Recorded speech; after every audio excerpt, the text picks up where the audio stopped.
Hi guys, good morning. Welcome back to my channel. It's me, Payong Kaibigan. Ginawa ko po ang video na ito, hindi po para takutin ang mga OFW. Bagkus para po tayo ay maging aware. Para mapaghandaan po natin ang mga bagay-bagay na nakaapekto sa atin bilang isang OFW. Okay, to be specific, ang pag-uusapan po natin sa video for today is about the new guidelines. Kung magkano nga ba yung babayaran na ng OFW related sa PhilHealth contributions at tuwing kailan niya ito pwedeng bayaran at ano ang mangyayari sa kanya pag hindi po niya nabayaran ang contributions na ito. Okay? So kung bago pa po sa channel ko, please don't forget to click the subscribe button at yung notification bell para updated po kayo sa mga upcoming videos ko.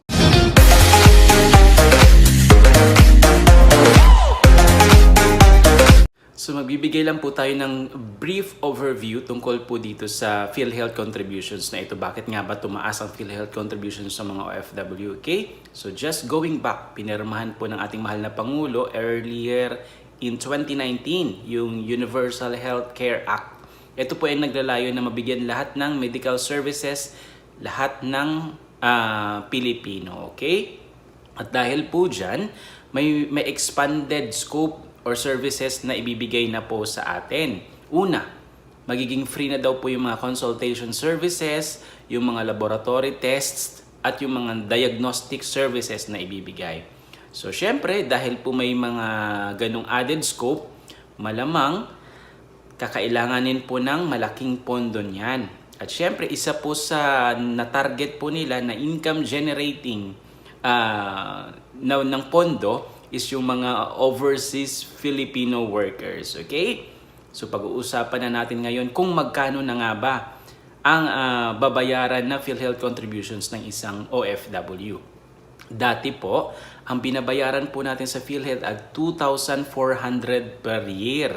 Okay? Alam nyo po yan kasi hindi po kayo bibigyan ng OEC, ng Overseas Employment Contract pag hindi po kayo nakapagbayad ng PhilHealth contributions. Okay?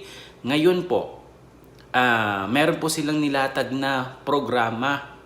Okay? So, ang ceiling po ngayon, dati po kasi fixed rate, 2,400 per year, regardless kung magkano ang sahod mo as OFW, 2,400 per year. Pero ngayon po, salary based na po ang pagbabayad ng PhilHealth contributions. Okay? Ano po siya? Magsisimula po siya sa 2.75% ng MBS mo, monthly basic salary.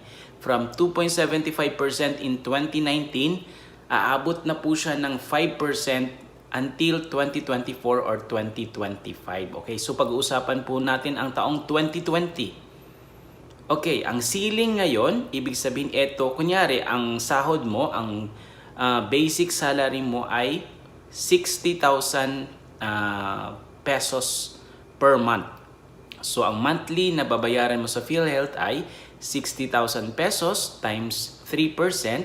So, 1,800 per month multiplied by 12 months. That makes it 21,600.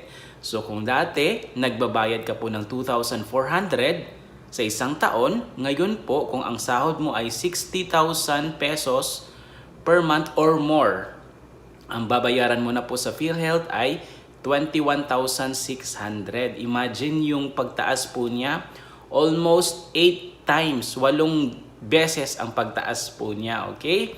At hindi lang po yan ang hindi masyadong magandang balita. Every year tumataas po yun. As what I have mentioned, yung rate from 2.75, tumataas po yan every year. Aabot po yan ng 5% until 2025. Ganun din po yung ceiling, di ba? Yung 60,000 na ceiling, ngayong 2020, pagdating po yan ng 2025, 100,000 na po ang ceiling. Let's say, moving forward, kung ikaw po ay isang OFW na may monthly basic salary na 100,000 or more, so ang PhilHealth na babayaran mo PhilHealth contribution na babayaran mo by 2025 ay 100,000 times 5% na rate, which is 5,000 pesos multiplied by 12 months, 60,000 pesos po ang babayaran mo sa PhilHealth pagdating ng 2025. So, nababanggit po natin ang ceiling. Ano po bang ibig sabihin ng ceiling? Siyempre, kunyari 2020, ang ceiling po ay 60,000 pesos. Kung ikaw po ay sumasahod ng 65,000, ang babalikan po niyan, ang calculation pa rin yan ay 60,000. Ibig sabihin, yun po yung ceiling, yung pinakadulo, pinakahangganan. Kung sumobra ka pa po dyan, hindi na po i-consider yon. Babalik po tayo sa ceiling. Ganun po yung purpose ng ceiling. Okay? So, ang hindi pa po kagandahang balita dito, mandatory po ang payment niyan, guys. Alam naman po natin na hindi po tayo bibigyan ng overseas employment contract pag hindi po natin nabayaran yung PhilHealth. So paano natin? Paano arrangement naman ngayon sa pagbabayad ng PhilHealth contributions? Let's say, by 2020, aalis ka. Diba? So yung calculation ng PhilHealth contributions mo, ng babayaran ay, yun nga, 60,000 times 3%, which is 1.8 per month, times 12, 21,600. Dahil po ang 2020 ay transition year, di ba? Ngayon pa lang po kasi nila parang ini-implement 'yan. So binibigyan pa po tayo ng medyo maluwag na tawag nito na treatment ngayon. So ang payment mo niyan, 21,600, ang hihingin muna nila sa iyo, ang pababayaran muna nila sa iyo this year is 2,400 bago ka bigyan ng OEC. Okay? You have the option. Kung kaya mo naman bayaran yung 21,600, di ba? Why not? Bayaran mo na agad kung kaya mo. Pero kung hindi mo kaya, ang pipilitin nila, ang mandatory na hihingi nila sa iyo ay 2,400. At yung balance po noon, may option ka pa. Kung pwede mo siya bayaran quarterly or once a year. Pwede mo siyang bayaran before the end of the year. Okay? At ang hindi pa po kagandahang balita, kunyari, nag-option ka, kung hindi ka po makapagbayad on time, meron po siyang interest at mga penalties, which is dapat daw hindi aabot ng 1.5% interests per month pag ikaw po ay nagkaroon ng default sa payment ng iyong PhilHealth contribution. So, di ba? Sobra na po talaga siyang tawag nito, mabigat na pasanin para sa mga OFW.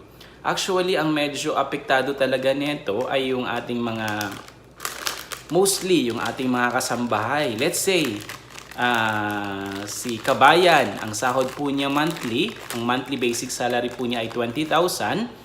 So, i-multiply po natin yan at 3%. So, imagine that, 600 pesos po niyan ay mapupunta na po sa PhilHealth monthly. Multiplied by 12, 7,200 po ang kailangan niyang ibigay sa PhilHealth. Okay?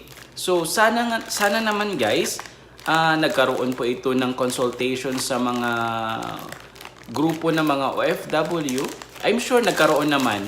Kaya nga naman naging ganap na ito na batas at naging naipatupad na. Kasi di ba, for sure nagkaroon naman ng consultations. Okay?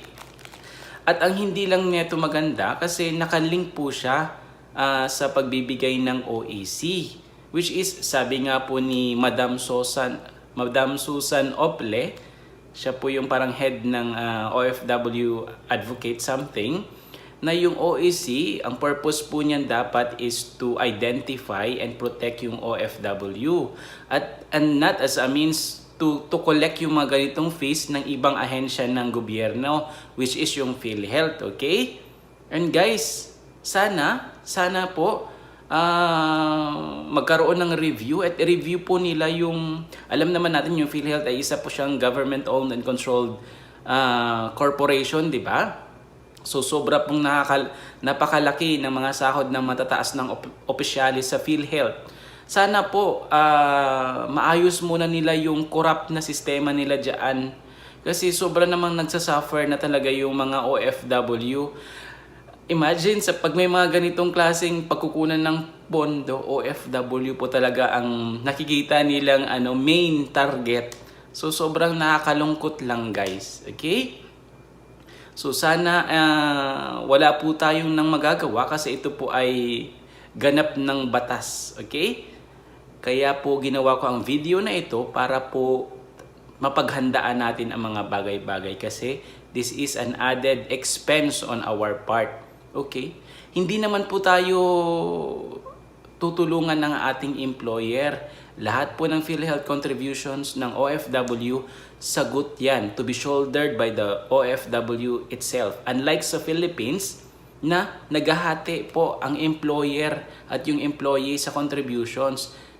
Pag OFW, solong-solo mo. So hopefully, by this time, nagkaroon na po kayo ng konting idea kung ano po yung mangyayari sa PhilHealth contributions. Baka sakaling uuwi po kayo at kukuha po kayo ng overseas employment contract. At least, hindi na po kayo ma-surprise, hindi na po kayo ma-shock na bakit ang laki-laki ng babayaran ko. Okay? Ilalagay ko po yung link sa description box ng video na ito at basahin nyo pong mabuti ang circular, ang memorandum, ang advisory galing PhilHealth. At if in case may mga katanungan pa po kayo, pwede po kayong mag-comment sa video na ito or pwede po kayong mag-send sa akin ng private message para po masagot ko po kayo, okay? Marami pong salamat and God bless. I wanna hear you sing it. Hey, mama, don't stress your mind. We coming home tonight. Hey,